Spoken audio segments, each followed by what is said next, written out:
Hey, Colorado Springs, this is your August 2025 housing market update, but you have two choices. One, you fast forward to the very end of this video and click next video, and it is a short, condensed version of what is happening right here in our market. Or in this particular video, I go deeper, more data points, talking about foreclosures, building permits, transaction numbers, and I give the overall overview as well. So one's has a lot more information, the other one's just the short and sweet version. Choose what works best for you.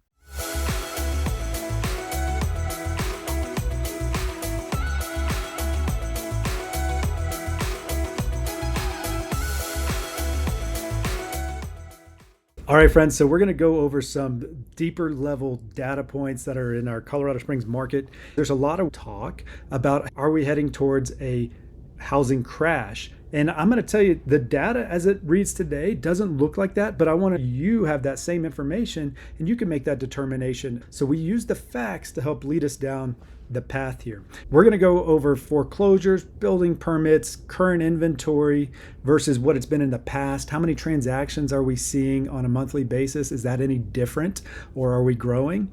And then we'll also look at anticipated population growth and what that might mean for our city. So without further ado, we'll jump to the next slide. Now this slide here, it's a recap of the current state, and I have a shorter form video on this that you might have seen, but here's the recap in case you don't want to watch this entire YouTube video. But if you do watch it, I think it'll be worth your time because again, you'll have a more comprehensive picture. This year, we started off hot, but then May and June, we brought out the most inventory that we've seen since 2014. And that's around that high 3,000s, low 4,000s number as of today. That matters because now we're heading towards a balanced market. It is no longer stick a sign in your yard and your home sells. Anytime you have a growing inventory, it's going to have an effect on prices because now you're competing amongst others. And if you want to get your home sold, price usually helps out. Now, that's not the only thing. Expert guidance matters more than ever to position your home to sell. Buyers, you have leverage for the first time in years. That has to do with the increased level of inventory. Also, another thing in your favor are stabilizing rates. So several months of rates between 6.5% to 7%. That is a good thing for our housing market. If you're using a VA loan, that can usually come in lower than that. The Fed actually met the first week of August where the jobs report was lower than anticipated, and that's actually a good thing for you. Some companies are so confident that rates are coming down, they're doing refinances right now at those lower rates in order to get ahead of the Fed when they meet again in September. Now, remains to be seen if their gamble pays off, but if you find yourself in that boat where you bought a house in the last few years and you need to refinance, I'll connect you with some preferred lenders and see if it helps you out at all. Affordability, and this applies to buyers and sellers, it remains tough. Building costs, they're not going down. The trade-off is going to be smaller homes over time. If you're a buyer, buy smart to give yourself a chance because it is still a pathway to long-term wealth options for you. But you need to make sure you're going to hold on to that house for at least 5 years. You have a stable job and you have the right person in your corner to guide you through that. And if you bought in the summer of 2020 or earlier, you can't lock into the prices of 22 and expect to get that today. The current conditions are probably going to require you to be a little more flexible on price. More than likely, you have some significant equity. It's around $300,000 nationally as far as the average amount of equity in a home if you bought before 2020. If you bought since then, like 2021 or after, the earlier in that timeline, you probably have a little bit of equity there. However, starting in 22, when interest rates shot up, you probably need to hold on to that home for a little while longer. If you must sell, then call me and let's talk through your options. If you want to consider renting it out, I've done it for the last 20 plus years, and I'm happy to share best practices with you to help you there. All right, next slide. I get this question all the time. Is it a good time to sell or is it a good time to buy?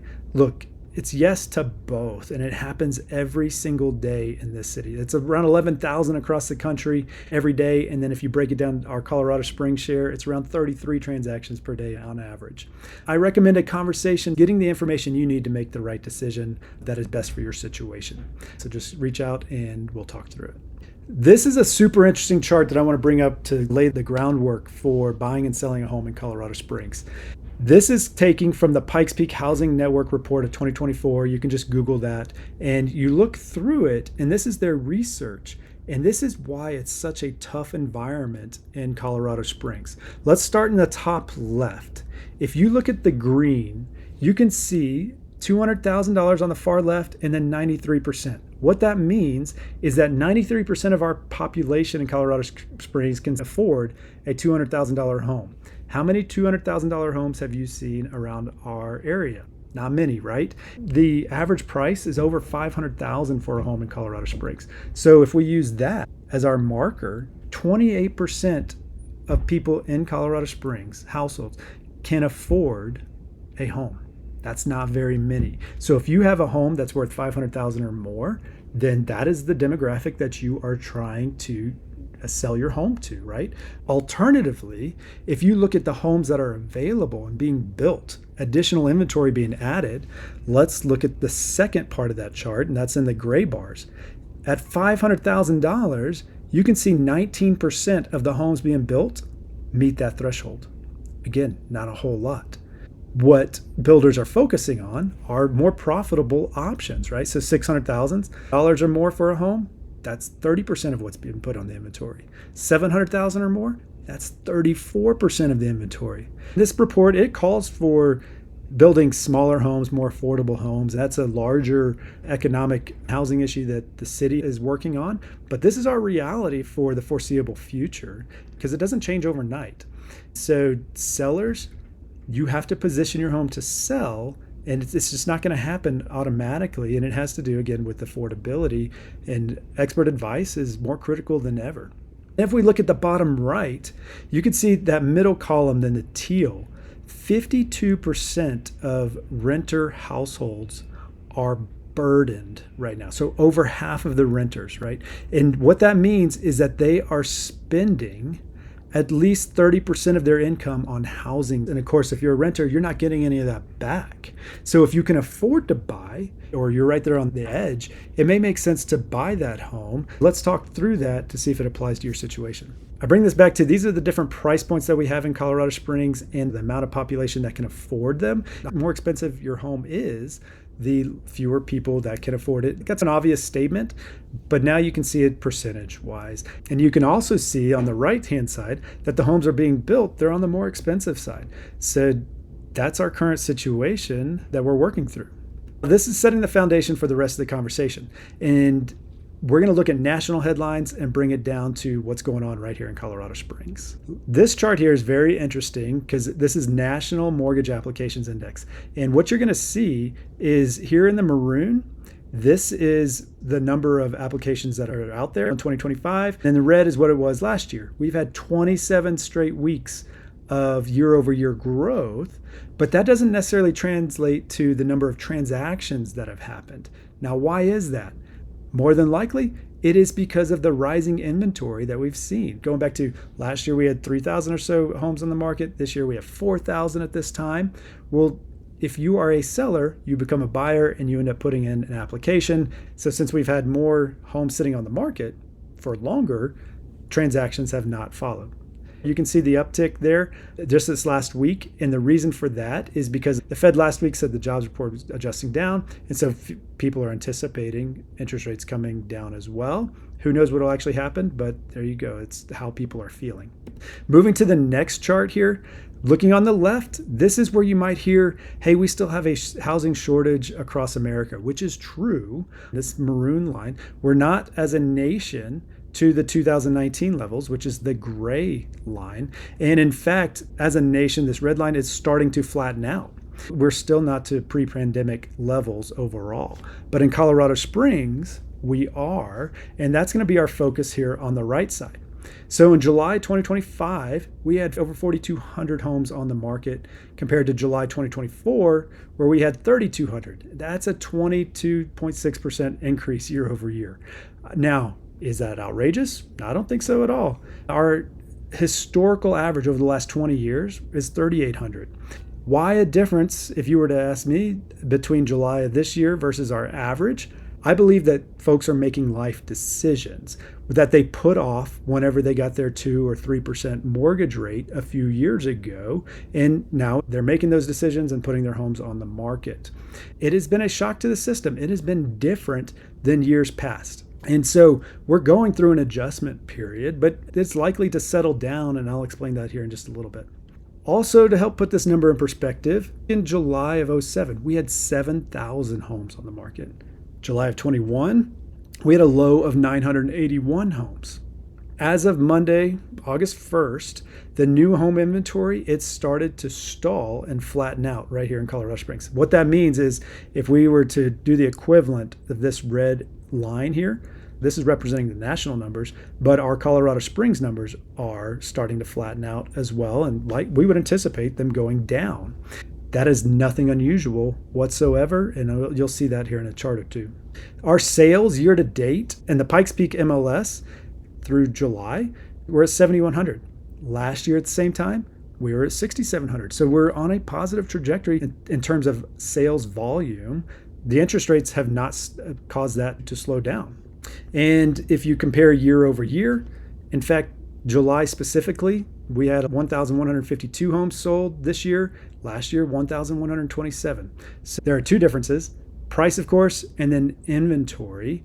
And in the pricing area, we are definitely seeing some softening of prices, but I'll reiterate, the data does not appear to look like a crash is in the picture. Okay, I love this chart. And let's start with the blue. The blue starts in 1996. The peaks are typically the summer of each year since 1996. And you can see this significant peak at 7,000. This is July and August of 07 is when we had the most homes on the market. The reason for this increase, remember, builders were overbuilding. Also, as a country, we were giving out loans to folks that didn't qualify for loans. And so what that equated to was builders were just laying down homes in anticipation of people coming to buy them. Eventually, it caught up to them, and they had laid down these homes, built them, and then they're caught holding the bag, if you will. They had the inventory and they had to slowly sell it off. Now, that doesn't represent this entire column. This column is a mix between those homes and people just making moves within the Pikes Peak region. And so just the normal everyday transactions. If we continue to trace this out, builders have a more methodical way to build homes. That continued to decrease until we have the inverse, where orange, the craziness that we had in 21 and the little bit of inventory that we had on the market, builders couldn't build fast enough to meet that demand, and folks were frozen in place. Also, you had the lower interest rates that they could refinance into. Then in 22, you can see it like clockwork. Interest rates go up and the Fed gets exactly what they wanted. They needed to put controls on the prices of homes. That's what happened. It became more expensive to buy a home almost overnight. And so then all of a sudden, inventory rises. We are doing transactions every single day, every single year. You can see that here. But inventory continued to increase. We go to this very last column and you can see this is our current inventory today, and where we get the phrase, we haven't had this many homes since 2014. So you compare those two peaks. On top of this, you're going to see the average home price, that's in green, and then the median price, and that's in blue. So the average home price, it's $570,000, but if we look at the median, we're right around $500,000. I think it just ticked underneath that this last report. Now, if we look at 9/11 or the Great Recession, prices of homes, while there's ups and downs on an annual basis or even month to month, over time, they continue to grow because it doesn't get cheaper to build a home based on labor or materials. Healthy inflation naturally allows appreciation. This period, the steep rising prices, that's not healthy. That becomes unaffordable, and why we're in this situation we're in today. Now we've laid the groundwork based on this chart, and moving to something that you may or may not have heard, and that is builders pace nationwide is slowing down. There's been new inventory buildup. You can see in the blue all the way to the red, this is that what happened since 1970, and then the red, we built too much. We had the Great Housing Recession, and then it came down. So we've had 15 years of underbuilding. And it's because builders are being more methodical. But what does that look like in Colorado Springs? And this is where we look at the Pikes Peak region building permits. We peaked in 05 at a little over 2,200. And then the Great Recession happens, building permit go down, and then we slowly start building back up to 2021, and then it comes back down. Why does it come back down in 22? Interest rates. So the desired effect is happening. We start putting the clamps on inventory just based on prices, and it's been going down mostly ever since. So let's look at to date, 753. We're likely on pace to meet last year's number of a little over 1,000. But why do I share this? It's because if we compare that to the Colorado Springs population that's projected in the Pikes Peak Housing Network report of 2024, we anticipate 800,000 people by 2029. That equates to, here in this red, right under 31,000 additional units needed for housing. And if we need that many, let's look at the pace that we're building. Going back one chart, let's just say we get to 1,000 residential permits to build and extrapolate that over 5 years. Let's just say we land anywhere from 5,000 to 7,000 homes. That is a small dent in the 31,000 homes that are actually needed. Then on top of that, the green bar is the multifamily homes. There's 2 this year in 2025. Do you think we're on pace to have enough homes for this anticipated influx of people? Now, this number of people, that is a slower growth rate than what we've experienced in years past, but it's still 50,000 anticipated. What if politicians get their way and get a lower interest rate? Well, that's great, makes things a little more affordable, but then the inventory gets soaked up pretty quickly. You can see there's higher potential for inventory shortage in the coming years. Here's another piece of data that is absolutely worth talking about. And maybe you've heard it around the water cooler, but that is foreclosures. Let's put foreclosures into perspective.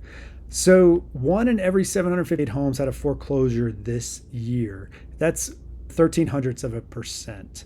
But if we look back to the Great Recession in 2010, that was 1 in every 45. A huge difference. So this chart here, this shows we're at the 2010 peak, and then now we've come down to where we are today, 187,000 across the country.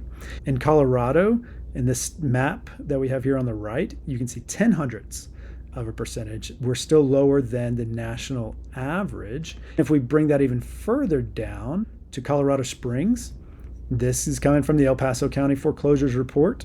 We peaked at 5,200 right here in 2009. And then you can see it came down, and we've had some increases.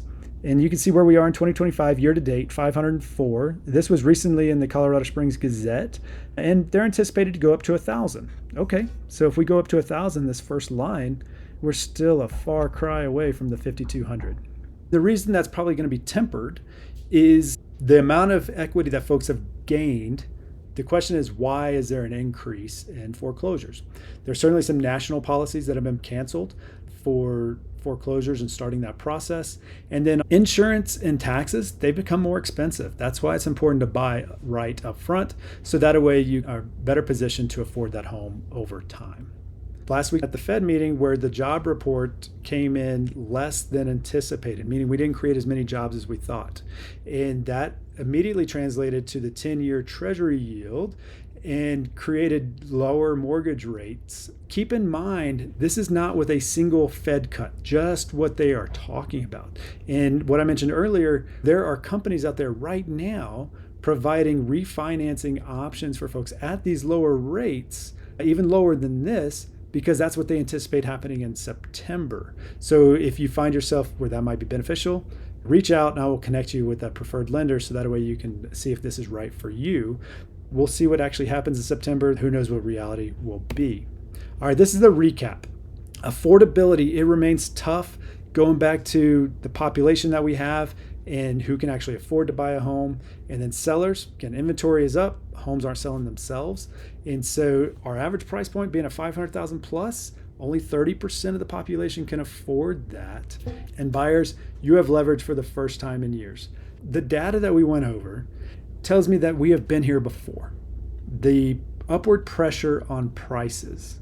It is there because the foundation is not crumbling. The foreclosures are not unmanageable.